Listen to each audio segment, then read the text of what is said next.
Assalamualaikum warahmatullahi wabarakatuh. Kembali saya Andi Wahyudi SSN akan menyajikan materi seni rupa, yaitu tentang kritik seni rupa yang saya sajikan pada channel YouTube saya. Jangan lupa subscribe dan berikan komentar untuk materi yang akan saya sajikan.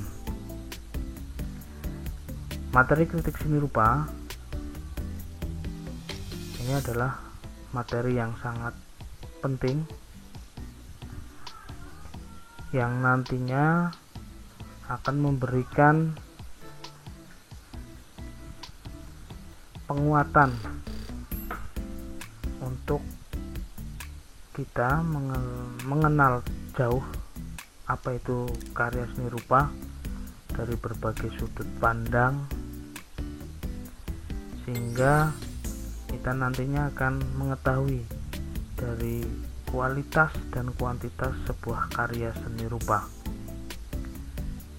Kritik seni rupa ini tidak semata-mata dimaksudkan untuk mengecilkan atau memperlemah tentang sebuah karya seni rupa, dan kritik yang disampaikan harus bersifat membangun atau konstruktif dan sangat bermanfaat untuk seniman yang mendapatkan kritik. Apa saja hal-hal yang dikritik dalam sebuah karya seni rupa? Yang pertama, di dalam sebuah karya seni rupa ini ada simbol, bahasa gambar yang dimunculkan dalam bentuk lambang, makna, dan arti. Ini harus bisa dipahami oleh seorang apresiator. Jadi seorang seniman ini harus bisa mengkomunikasikan karyanya untuk para pengunjung atau orang-orang yang melihat. Kemudian ada bagian yang penting dalam sebuah karya seni rupa, yaitu jenis. Nah, jenis ini biasanya berdasarkan dimensi. Untuk karya seni rupa berdasar dimensi ada dua, yaitu yang pertama 2 dimensi dan 3 dimensi. Kemudian berdasarkan fungsi. Di dalam karya seni rupa ini harus memiliki nilai fungsi. Ada 2, yaitu seni murni yang berarti hanya mengedepankan aspek estetis saja. Kemudian fungsi terapan yang berarti memiliki nilai fungsi good, ada kegunaan, manfaat, bisa untuk membantu aktivitas kehidupan sehari-hari. Jadi dari fungsi ada 2, yaitu murni dan terapan. Kemudian yang keempat, dari aspek nilai estetik. Jadi kritik seni rupa ini akan melihat ke dalam sebuah karya seni rupa, yaitu adanya nilai estetis, memunculkan aspek unsur-unsur seni rupa termasuk prinsip-prinsipnya. Ada 3 gaya dalam sebuah tulisan kritik seni menurut Sudarmaji. Yang pertama, tulisan kritik gaya kontekstual estetik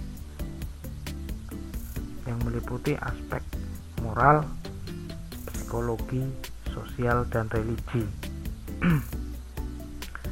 Nah, ini kecenderungan kalau Asia, khususnya Indonesia, dasar gaya penulisan kritik ini adalah yang kontekstual estetik. Kemudian gaya yang kedua terkait kritik, tulisan kritik, yaitu intrinsik, mengulas hanya aspek estetis, jadi mengabaikan adanya faktor-faktor lain. Pokoknya karya yang dikritik, ditulis hanya aspek estetisnya saja, keindahannya saja, tidak memperdulikan faktor norma, ya, moral, psikologi, sosial, dan religi. Kemudian tulisan kritik gaya yang ketiga yaitu gaya komparatif. Ya, menulis kritik ini dengan membandingkan antar seniman sejawat, bisa dari usia, bisa dari asal, ataupun dari gayanya. Dalam proses kritik karya seni rupa harus melalui beberapa tahapan. Yang pertama adalah tahapan deskripsi. Jadi hanya sekedar memperhatikan dan menemukan, kemudian mencatat unsur yang terkecil tanpa menganalisa. Pokoknya hanya menulis apa yang dilihat dari yang kecil, ditulis semuanya, tapi tanpa menganalisa aspek dari garis, titik, warna, bentuk, dan sebagainya. Kemudian tahapan kritik yang kedua yaitu analisis formal. Sudah mulai menelusuri karya seni berdasarkan struktur formal atau unsur pembentuknya. Nah, ini mulai dikait-kaitkan adanya unsur-unsur yang digunakan, yang dipilih, yang ditentukan dalam menyusun karya seni itu menjadi sebuah bentuk. Kemudian yang ketiga yaitu tahapan kritik interpretasi. Mulai adanya penafsiran tema, simbol yang ada dalam karya tersebut, termasuk tanda karya yang dihadirkan. Interpretasi ini nanti akan muncul pendapat dari orang lain yang melihat karya dari senimannya. Tahapan kritik yang keempat yaitu evaluasi atau penilaian. Ini mulai membandingkan berdasar aspek formal maupun konteks. Nah, ini nanti akan menuju sebuah kesimpulan, membandingkan berdasar aspek formal maupun konteks, menyimpulkan, memberikan penilaian, dan memberikan ulasan, tanggapan berupa evaluasi. Ada beberapa hal dalam sebuah kritik seni ditinjau dari aspek periodisasi. Ini perlu diketahui, aspek periodisasi seni rupa Indonesia, kemudian tema gaya lukisannya, alirannya, ciri khasnya, dan tokoh-tokoh senimannya. Ini akan kita urai coba. Yang pertama adalah periode Moe Indi yang berlangsung dari tahun 1925 sampai 1938. Pada masa Moe Indi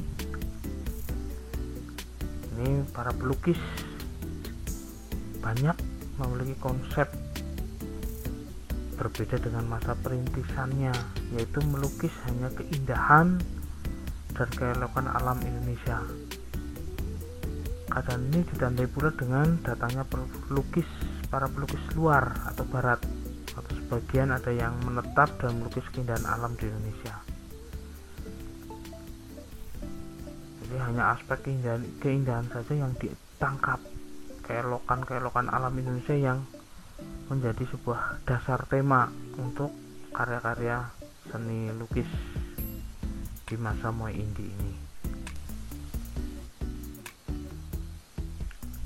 Nah, ini pada Moai Indi, tokoh seniman yang juga sebagai peletak dasar seni rupa modern Indonesia, yaitu Raden Saleh Sharif Bustaman. Karya-karyanya cukup mendunia. Beliau seorang bangsawan dari Semarang, kemudian mendapat kesempatan untuk mendapat pendidikan di negeri Belanda. Dari situ kemudian mengembangkan sayap menjadi seorang maestro lukis dunia. Tidak terbayangkan Hindia Belanda mampu menelurkan seorang seniman yang luar biasa. Karya-karyanya cukup spektakuler. Salah satunya adalah karya penangkapan Pangeran Diponegoro yang dibuat pada tahun 1857. Gambar seorang Pangeran Diponegoro ditangkap karena dengan kelicikan Belanda yang tadinya dianggap mau hanya berunding di kota Magelang. Disinilah berakhirnya sebuah perjuangan Pangeran Diponegoro karena ditipu oleh Belanda yang ternyata akan ditangkap. Masa berikut yaitu masa setelah kemerdekaan, yaitu pada tahun 1945 sampai 1965, ditandai dengan tema-tema lukisan periode revolusi. Ciri khasnya ini adalah cenderung ke arah tema-tema kerakyatan. Ini sudah agak berbeda dengan tema Moai Indi. Kalau di Moai Indi itu menampilkan tema-tema keindahan, sesuatu yang hanya bagus-bagus, menarik. Tapi beda dengan di masa periode revolusi. Dianggap tema alam Indonesia yang elok, yang indah ini sudah tidak sesuai dan anti revolusi.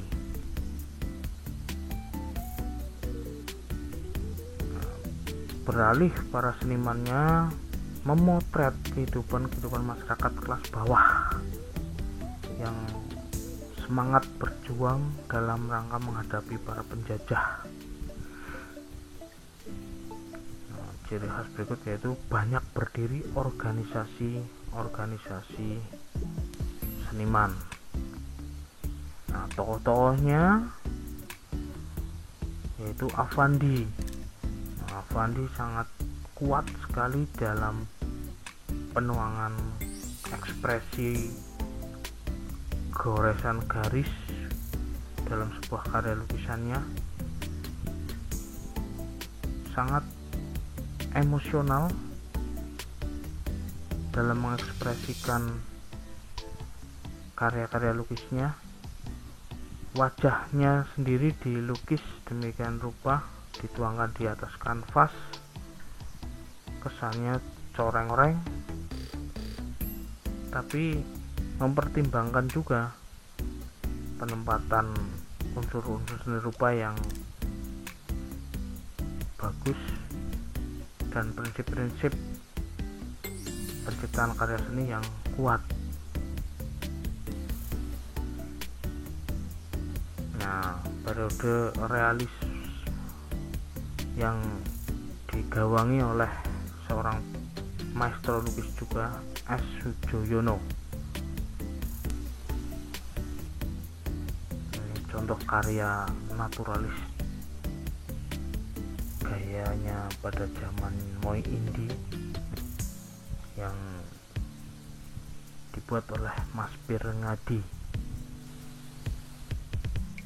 Beda dengan realis naturalis, ini gaya berikut yaitu surrealis, mengangkat tema-tema khayalan, imajinasi, impian. Tokoh sentral karya surrealis yang mendunia adalah karya dari Salvador Dali. Contoh-contoh karyanya ini sangat menarik, merupakan gabungan-gabungan dari objek-objek yang mungkin tidak terkait, tapi pada saat dituangkan menjadi satu kesatuan karya dalam lukisan, menjadi kesannya menyatu. Beda dengan karya Pablo Picasso yang melukis di dinding, ini dibuat pada tahun 1937, mengangkat gaya kubisme. Dilihat dari objeknya, ini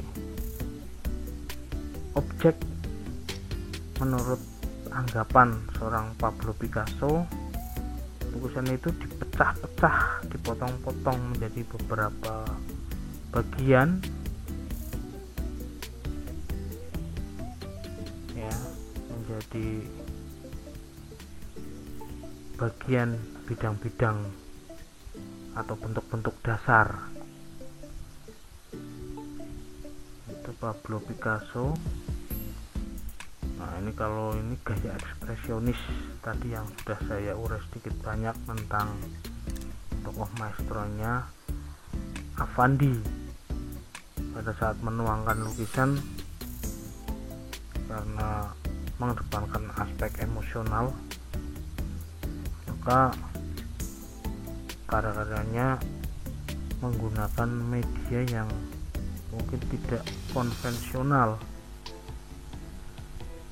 Kadang menggunakan jari, menggunakan telapak tangan.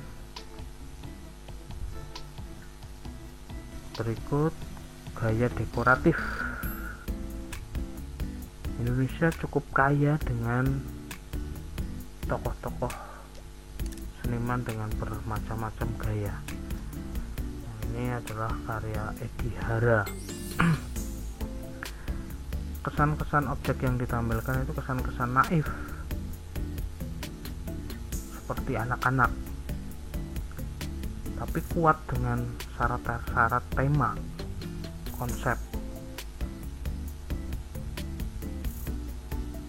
Berikut terakhir yaitu abstrak.